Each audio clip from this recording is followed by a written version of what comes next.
मौजूद ये माँ जी बाकायदा पर्दा करती हैं, इसी तरह से पर्दा करती हैं। और ये माँ जी बेआबरू हुई अपने पूरे मोहल्ले वालों के सामने अपने बेटे की वजह से।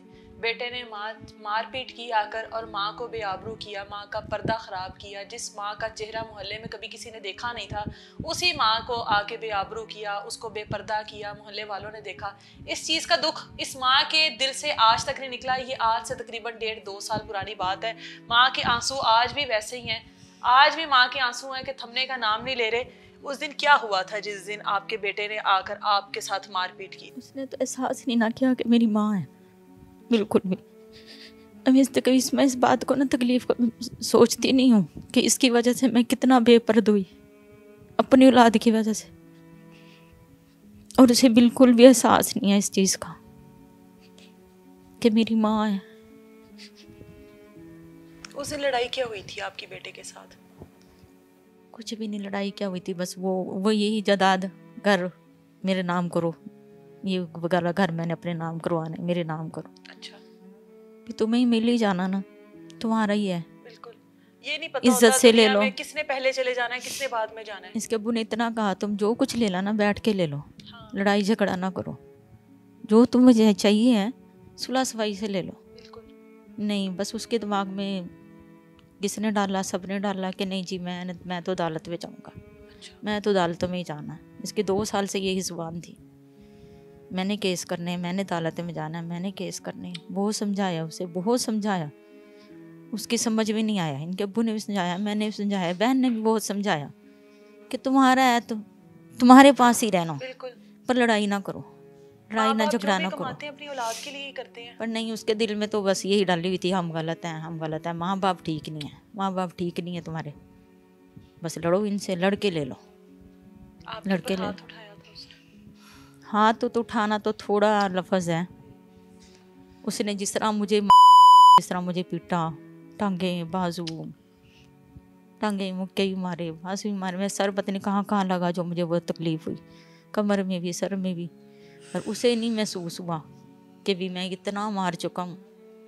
कह रहे जी झूठ बोलते हैं। मैंने कहा इसकी बीवी को पूछो, यहाँ पे DPO के दफ्तर बैठे, मैं कहा अगर ये सच बोलती है ना तो इससे पूछो, आलम है,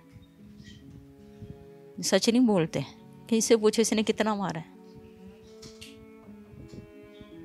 और वो कहना तकलीफ़, इतनी तकलीफ़ है कि मैं कभी सोचती भी नहीं इस चीज़ को कि भी इसकी वजह से उससे बिल्कुल एहसास नहीं है कि मेरी माँ कितना जलील हुई है। माँ का सर दीवारों पर मारता रहा एक ऐसा बेटा जिसको माँ ने पता नहीं कितनी मुरादों के बाद लिया होगा। गला दबा दिया था, इसका गला दबा दिया था। तो वो औरत हमारी साथ वाली बताती है कि मैंने आके इसको खींचा ऊपर से, तो इसकी सांस भी शायद ख़त्म हो जाते। इसकी तो जिंदगी थी, ये बच गई, ये नहीं तो उसने तो कोई कसर नहीं छोड़ी थी। आपको उनको देख के लगता है कि ये बच गई हैं? दरअसल नहीं, ये तो मर जाती तो वो तो ठीक था काम। अब ये रोज मरती है, उस दिन तो एक ही दिन मरना था इसने। ये तो इंसान रोज मरता है, कत्ल हो जाता है ना, एक दफा खत्म हो जाता है। वो तो एक ही दफा तकलीफ है ना, ये तो जिंदगी भर की तकलीफ है। अब वो अपने चाचों के साथ लगा हुआ है, चाचे उसको जो पट्टी पढ़ाते हैं, चाचियाँ उसको अंदर बांटती हैं, उनको पट्टियाँ पढ़ाती हैं। हमारे घर के ख़िलाफ़ उसने इतना बड़ा मवाद इन्होंने इकट्ठा करके मेरी औलाद को बिगाड़ा। कहते हैं कि किसी को इंसान है, मार दिया तो काम ख़त्म हो गया, लेकिन सबसे बड़ी अज़ियत इंसान के लिए वो है कि उसकी औलाद को ख़राब कर दो। आज उन्होंने वो कर दिया। मुझे आज भी इतनी तकलीफ़ है, मैं आज भी चाहता हूँ कि मेरी औलाद मेरे पास आ जाए, मेरा सारा कुछ ले लें, मुझे कोई चीज़ नहीं, लेकिन अपनी माँ बाप की अदब करें, अपने घर में आएँ, उसी में इनकी इज्जत है। ये अपने सास ससुर के साथ रह के, चाचियों के साथ रह के वो इज्जत नहीं मिलेगी। कल को ये मेरे बच्चे जो हैं, इनके बच्चे भी बड़े होंगे और यही इनके दुश्मन पर जो आज इसके सचेत बने और ये उसके साथ लगे हुए हैं ना, ये इनको भी बदनाम करेंगे, इसके बच्चों को भी बदनाम करेंगे कि ये लोगों के दिलों में ये बात डालेंगे फिर कल को कि देखो इसने अपने बाप के साथ इस तरह किया, ये सारा कुछ किया है, और वो उसकी औलाद भी कोई खराब करेंगे। ये नस्ल दर नस्ल चलेगा काम। आज ये ख़त्म हो सकता है, औलाद माफ़ी मांग ले, औलाद आ जाए, माँ बाप के साथ एक दफ़ा कह दे कि अब्बू जी हमारे से गलती होगी, माँ जी हमारे से गलती हो जी, कसम खुदा की कोई बात नहीं है इसमें कि माँ बाप माफ़ ना करें, ये हो ही नहीं सकता। अल्लाह पाक ने माँ बाप का दिल ही पता नहीं ऐसा बना दिया है कि वो कभी चाहते ही नहीं कि हमारी औलाद है ना हमारे से बदतमीज़ी करे, कभी खिलाफ हो हमारे। लेकिन है ना औलाद, अब देखो औलाद सिर्फ बिगड़ती इसीलिए है, औलाद कभी भी माँ बाप के खिलाफ नहीं होती, उसके पीछे जो उंगलियां होती हैं ना उसको लगाने वाले, उसको बिगाड़ने वाले, वो बड़ी मेहनत करते हैं रात दिन, फिर औलाद बिगड़ती है, अपने माँ बाप के खिलाफ होती है। तो ऐसे नहीं हो सकती। कभी अपने बेटे को माफ करने का सोचा? कभी अल्लाह के सामने उसका ये दुख याद कर कर, रोती तो आप मुसलसल है, मैं आपको देख रही हूँ, बेटे को माफ कर सकेंगी जो बेटे ने आपके साथ किया?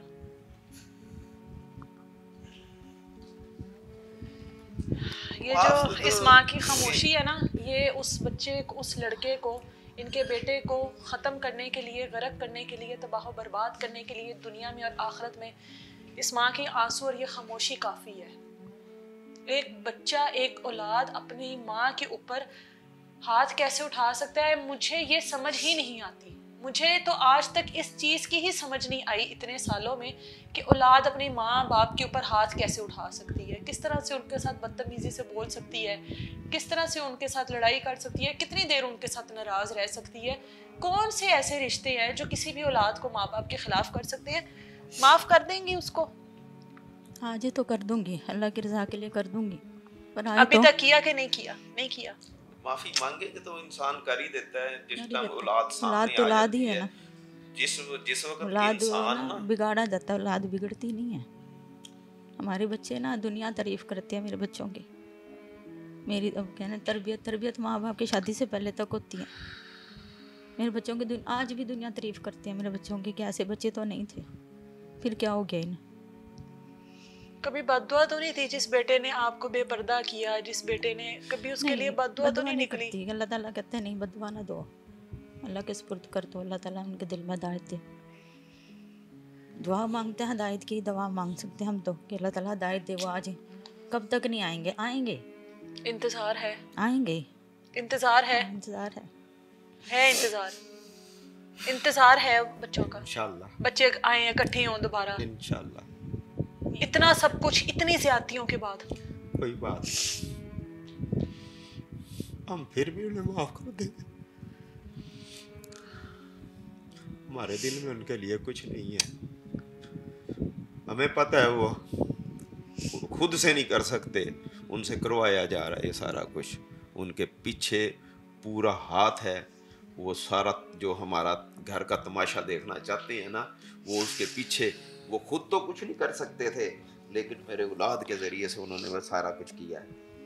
खुद कुछ नहीं कर सकते थे, और औलाद के सामने इंसान बेबस होता है, पूरी दुनिया से लड़ लेता है, औलाद से नहीं लड़ा जाता, पूरे रिश्तेदारों से लड़ लेता है, लेकिन जब औलाद सामने आ जाए ना, तो बड़े से बड़ा भी इंसान ना बस कर जाता है, उसकी बस हो जाती है कि उसको ऐसे लगता है कि अगर मैंने इसको नुकसान पहुंचाया, मैं इसको कुछ करूंगा, वो मेरा ही है नुकसान, फिर वो चुप कर जाता है। ये होते हैं माँ बाप। इस वजह से माँ के कदमों के नीचे जन्नत है। इतना कुछ बर्दाश्त करके आज भी इंतज़ार है कि बच्चे वापस आ जाए।